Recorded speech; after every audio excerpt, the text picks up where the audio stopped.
ভাবি কেঁদে উঠল। তারপর আমার মাথাটা তার বুকের সাথে লাগিয়ে নিয়ে বলল, তোর কপালে এটাই ছিল রে বোন। আমার মুখ দিয়ে আর কোনো কথা বের হচ্ছিল না, শুধু ভাবির দিকে অপলক তাকিয়ে থাকলাম। আজ আমার কপাল পুড়ে ছাই হয়ে যাচ্ছে। অনেক লোক সেই কপাল পোড়ার গন্ধ পেতে চলে এসেছে, নেভাদা নয় সেটা দেখার জন্য। মনে মনে ঠিক করলাম বাবার বাড়িতে যাব না, আমি অন্য কোথাও চলে যাব। খুব অভিমান জমা হয়েছে বাবা মায়ের উপর। আমি কোনো অন্যায় করিনি, তারপরও মিথ্যা অভিযোগ চাপিয়ে আমাকে বিদায় করা হচ্ছে। আল্লাহ একদিনে সঠিক বিচার করবেই, আর আল্লাহর দুনিয়ায় আমারও থাকার জায়গার অভাব হবে না। কাজী সাহেবের ডাকে আমার কল্পনা সরে গেল। তিনি বললেন, মা তোমার কোনো আপত্তি আছে? মাথা নাড়িয়ে বললাম, না, আমার আপত্তি কিংবা অভিযোগ কিছুই নেই তাদের উপর। আমার সকল অভিযোগ আমি খোদাকে জানিয়েছি, তিনি এর সঠিক বিচার করবেন। তিনি যেহেতু এই পৃথিবীর মালিক, সেহেতু তিনি এর সঠিক বিচার নিজ দায়িত্বে করবেন। আর আমার যে দেনমোহনের টাকা, সেটা আপনি নিজের দায়িত্বে আমার জন্মদাতার হাতে তুলে দিয়ে বলবেন, আপনার মেয়ের বিয়েতে যে খরচ করেছিলেন সেটা আপনার মেয়ে আপনাকে ফেরত দিয়েছে।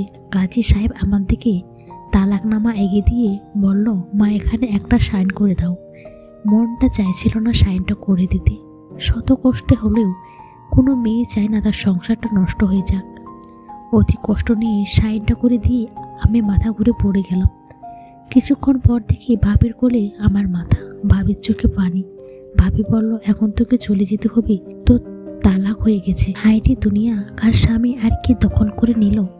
ভাবি আমাকে তুলে বসালেন। তারপর আমি উঠে আমার সেই ছোট্ট ঘরে গিয়ে আমি কোনো কিছু না নিয়ে শুধু আমার পড়াশোনার করার কিছু সার্টিফিকেট ছিল, যেটা এতদিন আগে যে হয়েছিল, সেগুলো নিয়ে বের হলাম।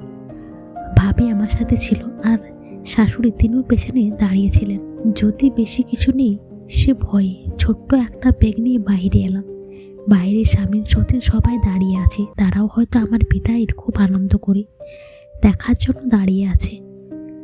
ভাবি আমার সাথেই আছে। বলছে, সকাল থেকে কিছু খাসনি তো তুই আমার সাথে চল, আগে কিছু খাইনি। বললাম, না ভাবি, আজ আর খাবো না। ভাইয়ের মাথায় হাত বুলিয়ে দিয়ে আমাদের বাড়িতে প্রবেশ করলাম। আগে আসলেও আমার সাথে আসতো, আজকে কেমন যেন সব কিছু এলোমেলো আর ফাঁকা ফাঁকা লাগছে। আজ সব হারিয়ে নিঃশব্দ হয়ে গেলাম। করে ঢুকে মাথায় ঝিমিয়ে এলো, এই বুঝি মাথাটা ঘুরে মেঝেতে পড়ে যাব।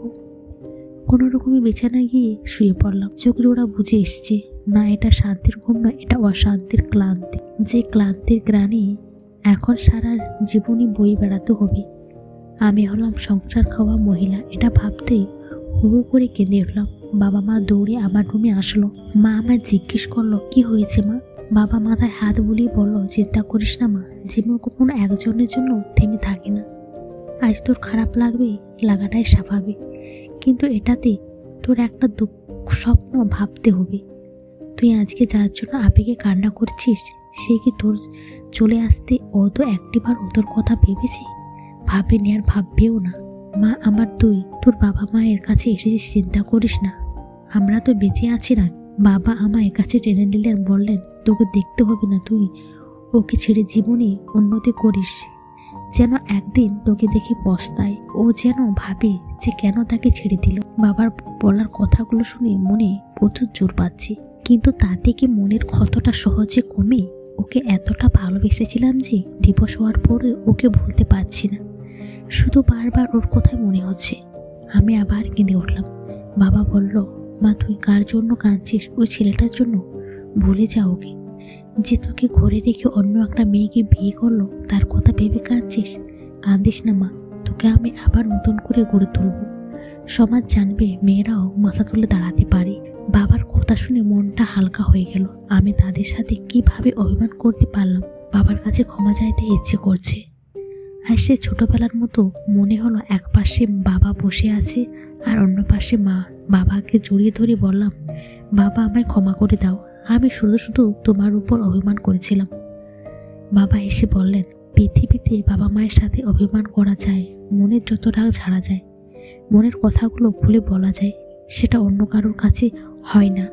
বিকেল গড়িয়ে রাত হয়ে গেল। আমি আমার রুমে শুয়ে আছি।